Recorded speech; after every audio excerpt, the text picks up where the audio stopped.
Hi everyone and welcome. When we build complex systems, we often reach a point where a single linear process just isn't enough. We need specialized units, they are called agents, that can think and act independently. But now, do you stop that independence? How do you stop it from turning into chaos?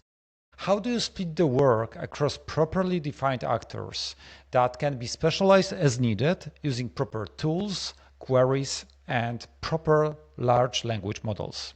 In this video, I will show you how to build such a multi-agent orchestration using the recent RavenDB.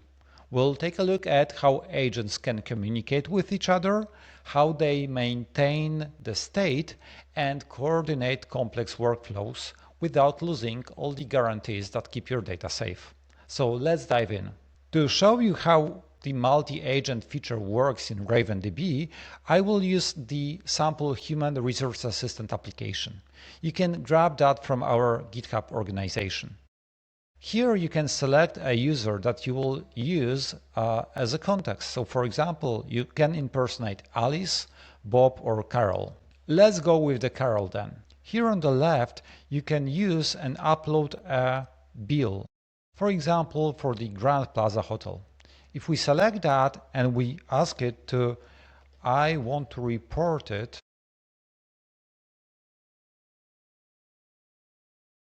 as a business trip, and we send it to our assistant,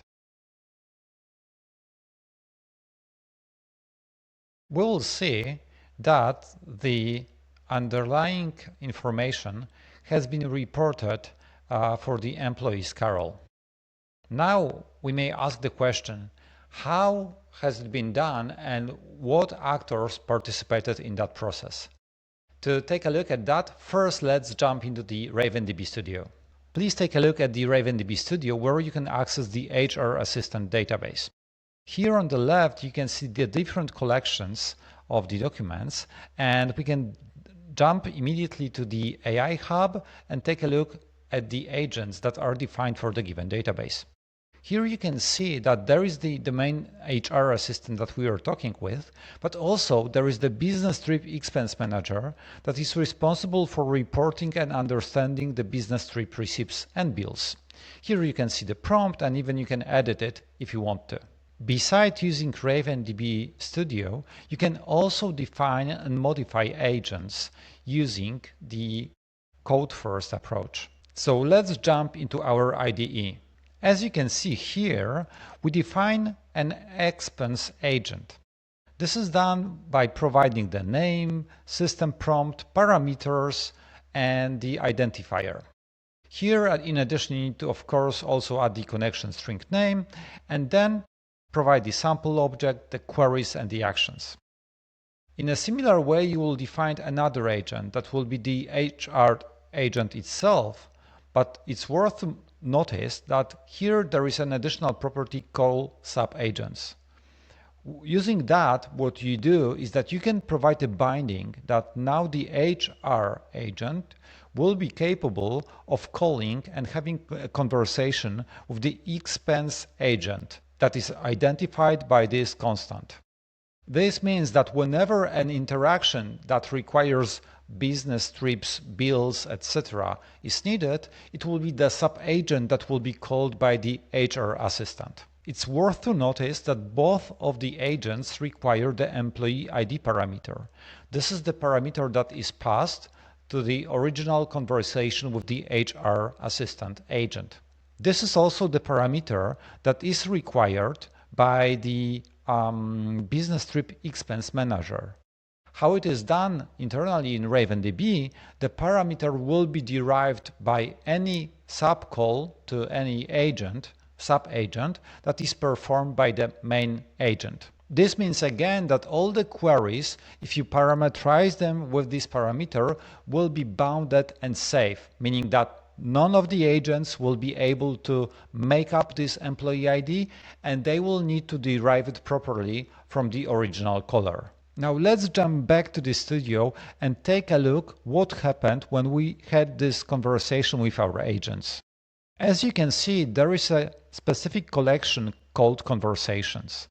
Here we can see that we had two conversations, one for the Carol that we just had, and the previous one was a test one that I was running before recording this video. As you can see here, there are two different agents assigned to this conversation. One of them is the HR assistant agent that we just mentioned, the main agent that we interact with, and then the latter is the expense manager that was called by the HR assistant in a sub-agent way. If you think again about the agents, what it means for you, it means that you can create an arbitrarily small and meaningfully bounded agents that will support you in a particular area of your business or solution. Then, using the sub-agents API, you can bind them together and ensure that one shared conversation with all the parameters and all the boundaries set by this conversation will be properly propagated across all the different subcalls to the sub-agents. Again, the whole conversation management, the whole context management, all the bounded queries are provided by RavenDB. So no matter what your agents require to make them run as smooth as possible, whether these are regular queries, vector queries, or full text search queries, everything is provided within the RavenDB. Having that said, how many agents do you want to create with RavenDB now? Please remember that you can see this sample and run it on your own using our GitHub organization and pulling the samples HR from there, and also that you can grab a free developer license for RavenDB using the link in the description. Thank you.